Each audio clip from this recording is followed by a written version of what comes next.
ஆண்டவர் இரட்சகருமாக இயேசுவின் இனிதான நாமத்தினால் உங்களை வாழ்த்துகிறேன். இந்த நாள் நம்முடைய ஆவிக்குரிய சிந்தனைக்காக சங்கீதம் 34:7 நான் வாசிக்கிறேன். கர்த்தருடைய தூதன் அவருக்கு பயந்தவர்களை சூழ பாளையம் இறங்கி அவர்களை விடுவிக்கிறார். ஆண்டவர் தம்முடைய தூதனை அனுப்பி தமக்கு பயந்திருக்கிற பிள்ளைகளை பாதுகாக்கிறாராம். இன்னைக்கு பூமி எங்கும் யுத்தங்கள் நிறைந்த நாட்கள். அதனுடைய செய்திகளை கேட்கிறோம், பார்க்கிறோம். இன்னைக்கு பதற்றமான நிலைமைகள் இருந்தாலும் கூட கர்த்தர் என்ன பண்ணுகிறார்? தம்முடைய பிள்ளைகளை பாதுகாக்க வல்லவரா இருக்கிறாராம். அழிந்து போவதற்கு அப்படியே விட்டு விடுகிற தேவன் நம்முடைய தேவன் அல்ல. தூதர்கள் பாளையத்தை அனுப்பி இக்கட்டான சூழ்நிலைகளை பாதுகாத்து விடுவித்து தப்புவிக்க வல்லவரா இருக்கிறார். வேதத்திலே பல இடங்களிலே வாசிக்கலாம். எவ்வளவோ சூழ்நிலைகளிலே சத்துருக்கள் பாளையம் இறங்கி இருக்கும் பொழுது அல்லது யுத்தங்கள் நடந்த நாட்களிலும் கூட அற்புதமாய் தம்முடைய பிள்ளைகளை பாதுகாத்த அதே தேவன் தான் இன்று நமக்கும் இருக்கிறார். ஒருவேளை யுத்தம் நடக்கிற பகுதியில் இருக்கிற பிள்ளைகள் பதற்றத்தோடு இருக்கலாம், அல்லது அவர்களை சார்ந்தவர்கள் மற்ற தேசத்தில் இருக்கிறவர்களும் பதற்றத்தோடு என்ன ஆகுமோ, பூமியிலே கடைசி நாட்களுக்கு வந்துவிட்டோம் என்று நாம் சொல்லுகிற அளவுக்கு வேதத்தின்படி காரியங்கள் நடந்து கொண்டிருக்கிறது. ஆனால் இதே சூழ்நிலையிலே ஆண்டவர் பாதுகாக்க வல்லவராய் இருக்கிறார் என்பதை நாம் மறந்துவிடக் கூடாது. அநேக நேரம் மறந்து விடுகிறோம், அதனால்தான் பயப்படுகிறோம். எந்த சூழ்நிலையிலும் ஆண்டவர் நமக்கு உதவி செய்ய முடியும். எப்படிப்பட்ட சூழ்நிலையும் ஆண்டவரால் மாற்ற முடியும். அவரால் கூடாத காரியம் ஒன்றுமே இல்லை.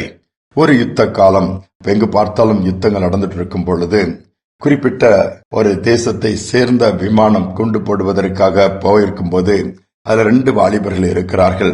குறிப்பிட்ட இடத்திற்கு போய் காரியத்தை முடித்து விட்டு வருவதற்கு பதிலாக அங்கு பனிமூட்டமாக பனிப்புயல் வீச ஆரம்பித்ததினாலே தாங்கள் போக வேண்டிய இடத்திற்கு போக முடியவில்லை. செய்ய வேண்டிய வேலையும் செய்ய முடியாமல் ஒரு ஐலாண்டில் தரையிறங்க வேண்டிய ஒரு காலகட்டமாகிவிட்டது.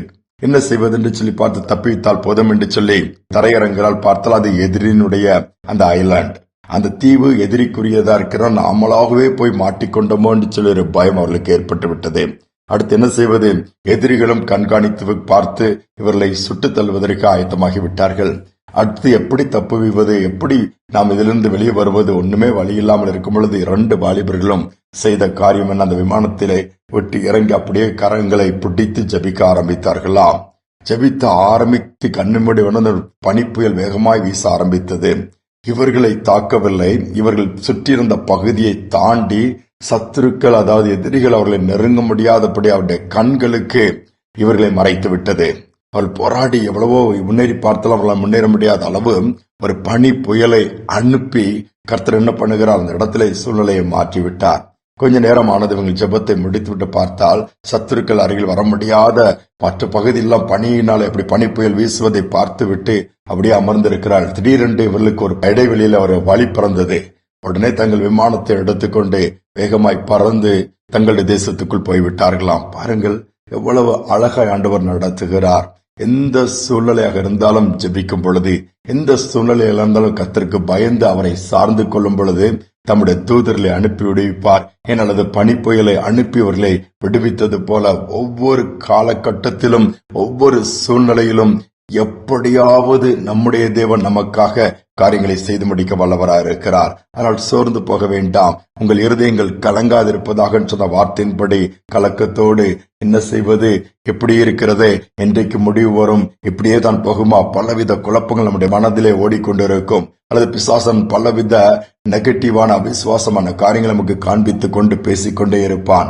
அதற்கு இடம் கொடுக்காமல் அழைத்த தேவன் உண்மையுள்ளவர். அவர் நடத்த வல்லவராக இருக்கிறார். அவரால் எல்லாம் கூடும் என்கிற அந்த நம்பிக்கை மட்டும் நமக்கு இன்னும் அதிகமாய் நம்மில் பெருகும்படியா நாம் இருப்போம் என்று சொன்னால் எக்காலத்திற்கும் போதுமான ஆண்டவர் எந்த சூழ்நிலை நம்மை நடத்தி உயர்த்துவார். தாழ்த்தியுடைய கரத்திலே கொடுத்து ஜெபிப்போமா? அன்பின் தகப்பனே, இந்த நாட்கள் நம்முடைய சமூகத்துல தாழ்த்தி வருகிறோம் அப்பா.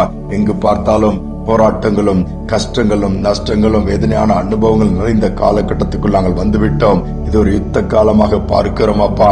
எங்கு பார்த்தாலும் ராஜ்யத்துக்கு விரோதமா ராஜ்யங்கள், தேசத்துக்கு விரோதமா தேசங்கள் எழும்பி இருக்கிற இந்த காலகட்டத்திலே உமக்கு பயந்த பிள்ளைகளை நீர் விடுவிக்க வல்லவரா இருக்கிறேன். உண்மை நோக்கி கூப்பிடுகிற பிள்ளைகளுக்கு நீர் உதவி செய்ய வல்லவரா இருக்கிறேன். யாரெல்லாம் இக்கட்டான சூழ்நிலை நாங்கள் மாட்டிக்கொண்டிருக்கிறோம், அல்லது அடுத்து என்ன செய்வது என்று தெரியவில்லை, அல்லது அடுத்து என்ன நடக்குமோ என்று சொல்லி பயத்தோடு பாதுகாப்பற்ற நிலைமையிலிருந்து புலம்புகிற பிள்ளைகள் ஒருவரை உம்மை நோக்கி பார்ப்பார்கள் என்று சொன்னால் பரலோகத்தின் தேவன் அவர்களை பார்த்து கண்ணீரை துடைத்து ஒரு அற்புதத்தை செய்து ஒரு பாதையை உண்டாக்குவீராக.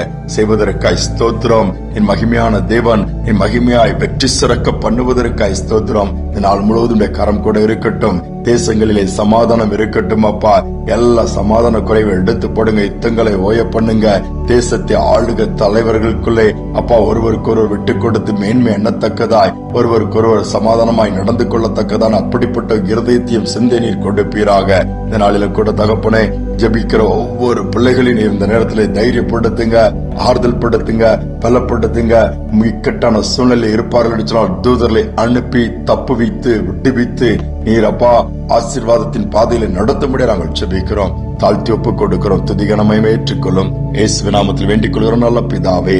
ஆமேன், ஆமேன். நாம் ஆராதிக்கிற தேவன் பெரியவராக இருக்கிறார், தப்புவிக்க வல்லவராக இருக்கிறார். அவருடைய கரத்திலே கொடுத்து அவரையே சார்ந்து கொள்வோம். நிச்சயமாகவே கர்த்தர் தமக்கு பயந்தவர்களை அவர் தூதர்களை அனுப்பி விடுவிக்க வல்லவர் என்பதை நாமும் அறிந்து கொள்ள முடியும். இந்த சிந்தனையோடு இந்த நாளை தொடருவோம். மீண்டுமாய் நாளை தினம் சந்திப்போம்.